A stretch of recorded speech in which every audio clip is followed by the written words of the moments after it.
আজ আমরা দেখব ঐকিক নিয়মের দ্বিতীয় নাম্বার টেকনিক এবং 5 নাম্বার অঙ্ক।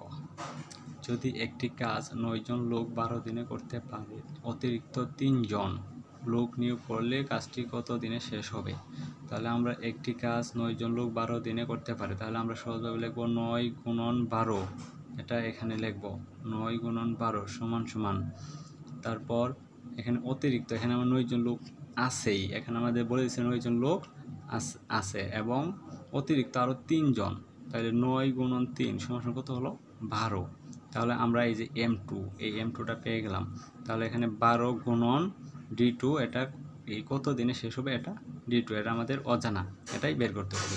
তাহলে আমরা লিখতে পারি না 9 গুণন 12 এটা উপরে আর এই 12 এটা নিচে, D2 সমান সমান এটা উপরে আর এইখানে যে সময় থাকবে এটা নিচে। তাহলে এখানে 12 আর 12 কাটা, তাহলে কি থাকলো 9, এটাই উত্তর, 9 দিনে।